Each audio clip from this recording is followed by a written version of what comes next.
السلام عليكم ورحمة الله. بسم الله والحمد لله والصلاة والسلام على رسول الله وعلى آله وصحبه ومن والاه. Inshallah, I just wanted to share a reminder.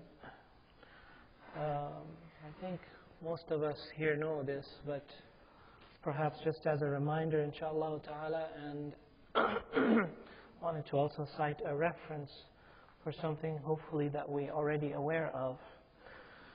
And there is a sunnah of Rasulullah sallallahu alayhi wasallam pertaining to after Fajr and after Maghrib. After Fajr and after Maghrib. In fact, there are many different narrations. Some of them in Tirmidhi, some of them in Ahmad, some of them in other books of hadith, related by different Sahaba, that all allude to the same basic sunnah. And I'll share with you the hadith from Tirmidhi, even though, like I said, similar ahadith are found in Ahmad and others as well. And this one is hadith Abi Dharr radiyallahu ta'ala anhu, أن رسول الله صلى الله عليه وسلم قال: من قال في دبر صلاة الفجر وهو ثان رجليه قبل أن يتكلم: لا إله إلا الله وحده لا شريك له له الملك وله الحمد يحيي ويميت وهو على كل شيء قدير 10 مرات كتب الله له 10 حسنات ومحى عنه 10 سيئات ورفع له 10 درجات وكان يومه ذلك كله في حرز من كل مكروه وحرص من الشيطان ولم ينبغي لذنب أن يدركه في ذلك اليوم إلا الشرك بالله. This is the narration of Tirmidhi, who said that this hadith is Hasan Gharibun Sahih. The narration of Nasa'i also adds بيده الخير, and it also says وكان له بكل واحدة قالها عتق رقبة مؤمنة.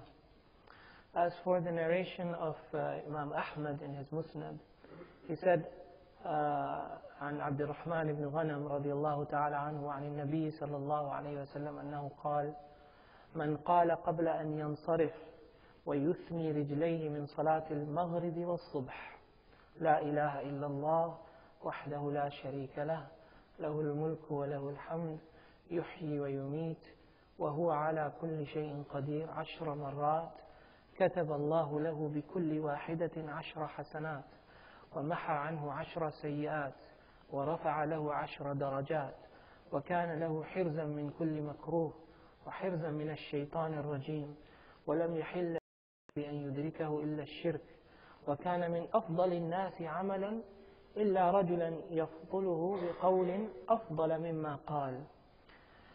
So this hadith, which is a hadith that is authentic, the wording of Imam Tirmidhi and Imam Ahmad, I'll combine it for the sake of translation. Basically, that Rasulullah sallallahu alayhi wasallam said that whoever says the following words after Salatul Fajr and Salatul Maghrib, after Salatul Fajr and Salatul Maghrib, but there are two conditions. The two conditions are, number one, وَهُوَ ثَانٍ رِجْلَيْهِ. ثَانٍ رِجْلَيْهِ meaning that he remains or she remains in the same position and does not change position. So the position of tashahhud, before changing position. Before changing the position, meaning, you know how sometimes we change positions, sit cross-legged after we finish our salah. Before we change position, that's the first condition. So getting up and leaving, that would be, of course, changing the position as well. So remaining in that position, that's the first condition. The second condition is قَبْلَ أَن يَتَكَلَّمْ, before speaking to anyone. Before speaking to anyone, which includes saying salam.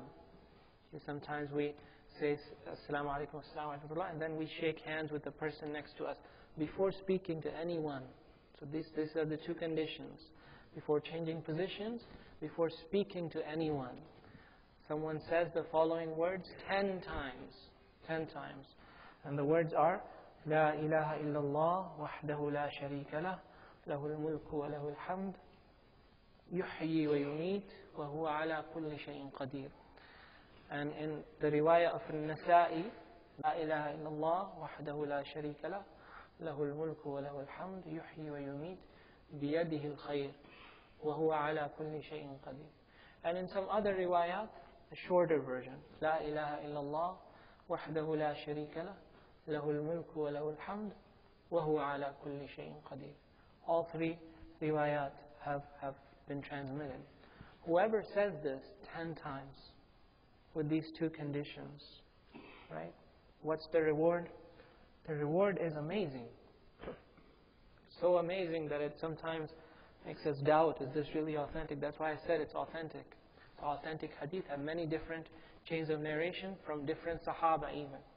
Even Shaykh Albani said the hadith is authentic. So what's the reward? Number one, كَتَبَ اللَّهُ لَهُ عَشْرَ حَسَنَاتٍ.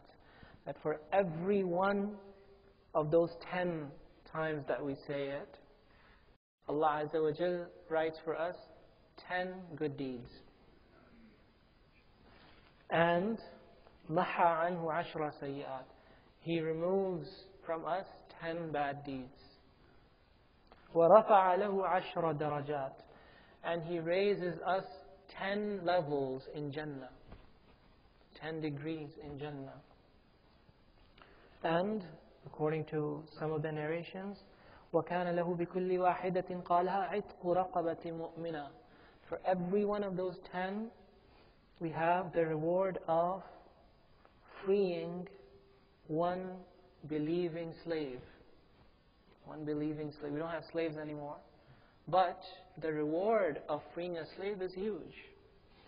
So this is a way in which we can still get that reward even though there are no slaves. And then He also said, وَكَانَ يَوْمُهُ ذَلِكَ كُلُّهُ فِي حِرْزٍ مِّن كُلِّ مَكْرُوهٍ وَحِرْزٍ مِّنَ الشَّيْطَانِ. That the entire day, Allah subhanahu wa ta'ala will protect the person from anything makruh, anything that the person doesn't like, or people generally don't like, and from shaitan. And from shaitan. So the jinn, the effects of jinn, shayateen in general, Allah Azza wa Jalla will protect the person from shaitan. So this is a tremendous reward. And then, according to some of the narrations, like the narration of Imam Ahmad that I shared with you, he also said, وَكَانَ مِنْ أَفْضَلِ النَّاسِ عَمَلًا إِلَّا رَجُلًا يَقُولُ أَفْضَلْ مِمَّا قَالَ. That this person will be the best person on that day. And the only person who can beat him in doing something afdal, in doing something better, is someone who says the same statement more times. Okay? So we can say it more than 10, but at least saying it 10 times to get the reward that is mentioned in this hadith. وَلَا تَغْتَرُّوا. And don't be deluded by the few number of people who practice this sunnah. This is a sunnah of Rasulullah sallallahu alaihi wasallam that has almost died. Very few people do it. Very few imams do it. Very few tullab al-ilm, very few scholars even do it. So inshallah, if you do it and you make a practice, regular practice of doing it, and you teach it to your children and your friends and so on, you will be reviving this sunnah of Rasulullah sallallahu alaihi wasallam after every Fajr and after every Maghrib. And by the way, just since I know that most of you are Ahnaf, in the Hanafi school, they stress the importance of praying Sunnah immediately after Fard, right? You know that. Many of you know that. Many of you follow that strictly, and that's fine. The Hanafi school stresses the importance of praying the Sunnah prayers immediately after the Fard prayer. That's why they generally do the Azkar of Salah after the Sunnah, and they make the long dua after the Sunnah prayers. However, in Maraq al-Falah or in Nur al-Idah and Maraq al-Falah, these are books of the Hanafi school, books of Hanafi fiqh, that Tullab al-Ilm, any student of the Hanafi school has to study.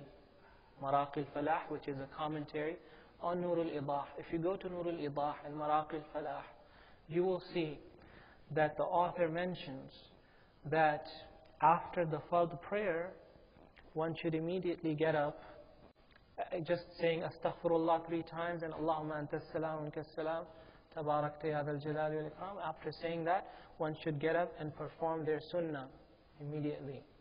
However, he makes an exception. He makes an exception. And the exception that he makes is for Salatul Maghrib, to say 10 times, La ilaha illallah wahdahu la sharika lah, lahul mulku wa lahul hamdu yuhyi wa yumeet, wa huwa ala kulli shay'in qadir. This, even in the Hanafi school, according to Maraqi al-Falah, is an exception as something that will put a gap between the Fard prayer and the Sunnah prayer, but it is accepted because of the hadith that was mentioned. Because otherwise you will lose the reward. If you get up, khalas, you get up, you change positions, right?